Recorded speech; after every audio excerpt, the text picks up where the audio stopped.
Hello বন্ধুরা, welcome to WBGSC।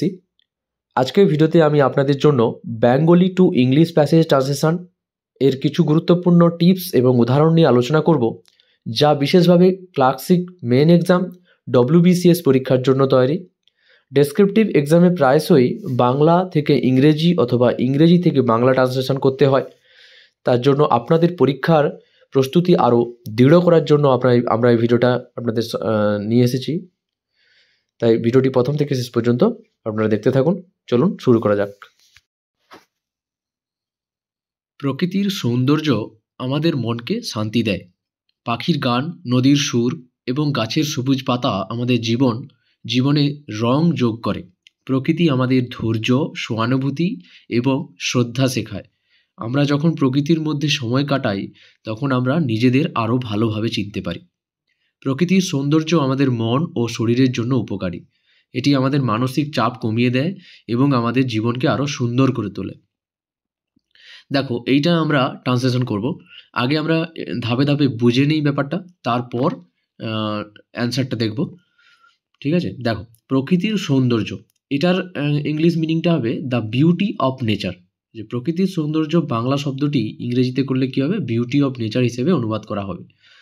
এবার দেখো, সৌন্দর্য শব্দটি সমার্থক শব্দ কি? বিউটি।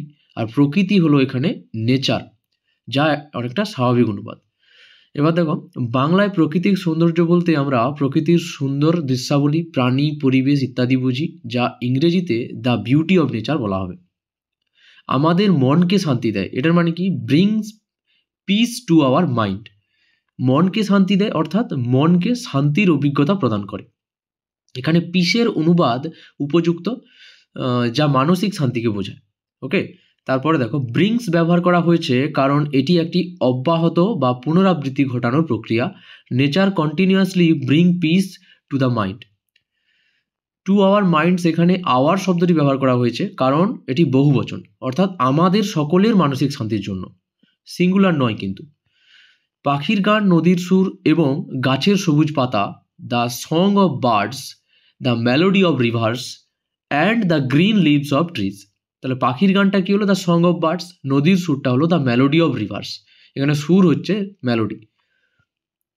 ইংরেজি ভাষায় সং অফ বার্ডস এইভাবে অনুবাদ করা হয়েছে। এখানে সং শব্দটি সাধারণত প্রাণীর শব্দ, বিশেষ করে পাখির গানের জন্য ব্যবহার করা হয়েছে।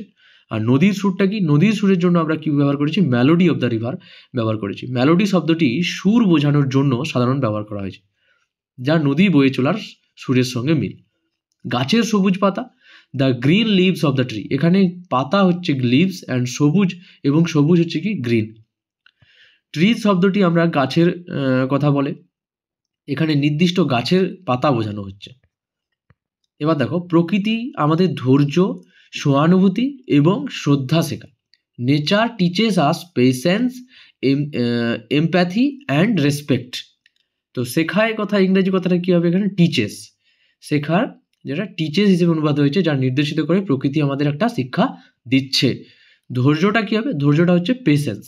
আর সহানুভূতিটা এমপ্যাথি, অ্যান্ড শ্রদ্ধাটা এখানে কী হচ্ছে? রেসপেক্ট। এই তিনটি শব্দ সঠিকভাবে অনুবাদ করা হয়েছে। নেচার টিচেস আস সোজাসুজি বোঝায় যে প্রকৃতি আমাদের কিছু শেখায়, যা এই বাক্যের সঠিক অনুবাদ।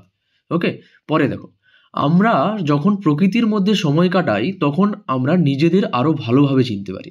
When we spend time in nature, যখন আমরা প্রকৃতির মধ্যে সময় কাটাই, we are able to understand our self better. তখন আমরা নিজেদের আরও ভালোভাবে চিনতে পারি। কাটাই কথাটা মানে কি? কাটাই হচ্ছে এখানে স্পেন্ড, কারণ এটি প্রকৃতির মধ্যে সময় কাটানোর ধারণাকে সঠিকভাবে প্রকাশ করে। নির্বাচিত ব্যবহার করা হয়েছে কিসের জন্য? উই আর এবল টু, যা ইঙ্গিত করে কি আমাদের প্রকৃতির মধ্যে সময় কাটালে নিজেদের চিন্তা করা সম্ভব হবে। বাক্যটি বেটার দিয়ে শেষ করা হয়েছে, যা উপযুক্ত তুলনা প্রকাশ করে। এটি আরও ভালোভাবে চিনতে সাহায্য করে। প্রকৃতির সৌন্দর্য আমাদের মন ও শরীরের জন্য উপকারী। এটা কি হবে? The beauty of nature is beneficial for both mind and melody. উপকারী এখানে কি হয়েছে? উপকারী হচ্ছে বেনিফিশিয়াল। উপকারী শব্দের জন্য এখানে বেনিফিশিয়াল কথাটা ইউজ করা হয়েছে, যা কোনো কিছু ভালোভাবে ফল প্রদান করে। মন ও শরীর, ইংরেজিতে মাইন্ড ও বডি, এই দুটো শব্দকে অনুবাদ করে। একে একে মানব জীবনের দুটি প্রধান উপাদান, ঠিক আছে, যেটা মানব জীবনের দুটি প্রধান উপাদান। এবার দেখো, এটি আমাদের মানসিক চাপ কমিয়ে দেয় এবং আমাদের জীবনকে আরও সুন্দর করে তোলে। তাহলে এটা কি করবে, এটা হচ্ছে it reduce our mental stress and makes our life more beautiful. তাহলে মানসিক চাপটা কি, মানসিক চাপ এখানে মেন্টাল স্ট্রেস, যা সাধারণভাবে মানসিক চাপকে বোঝায়। আর কমিয়ে দেয় কথাটা হচ্ছে কি রিডিউস, কমিয়ে দেয় মানেটা কি রিডিউস, এটি একটা চাপ কমানোর যথাযথ একটা ইংরেজি, ঠিক আছে। আর সুন্দর করে তোলে, makes our life more beautiful, makes our life মানে আমাদের জীবনটাকে করে তোলে মোর বিউটিফুল, আরও সুন্দর করে, ঠিক আছে। এবার আমরা লাইন বাই লাইন মানেগুলো দেখে নেব। প্রথম কোশ্চেন কি বলেছে, প্রকৃতির সৌন্দর্য আমাদের মনকে শান্তি দেয়। The beauty of nature bring piece to our minds, ঠিক আছে। পরের লাইনটা কি আছে, দ্য পাখির গান, নদীর সুর এবং গাছের সবুজ পাতা আমাদের জীবনে রং যোগ করে।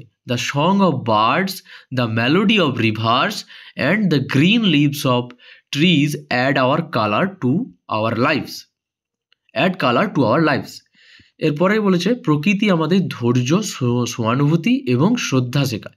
Nature teaches us patience, empathy and respect. আমরা যখন প্রকৃতির মধ্যে সময় কাটাই তখন আমরা নিজেদের আরও ভালোভাবে চিনতে পারি। when we spend time in nature, we are able to understand ourselves better. প্রকৃতির সৌন্দর্য আমাদের মন ও শরীরের জন্য উপকারী। তাহলে এটা কী হবে, the beauty of nature is beneficial for both our mind and body. এটি আমাদের মানসিক চাপ কমিয়ে দেয় এবং আমাদের জীবনকে আরও সুন্দর করে তোলে। এর পরের লাইনটা কী হবে, তাহলে এটা কী হবে, it reduce our mental stress and makes our life more beautiful, ঠিক আছে। তাহলে আশা করি তোমরা এটা বুঝতে পারলে। যদি ভালো লেগে থাকে ভিডিওটা তাহলে লাইক শেয়ার কমেন্ট করে দিও। আর এখানে পরপর এই ভিডিওগুলো পাওয়ার জন্য আমাদের চ্যানেলটাকে সাবস্ক্রাইব করে রেখো। Thank you.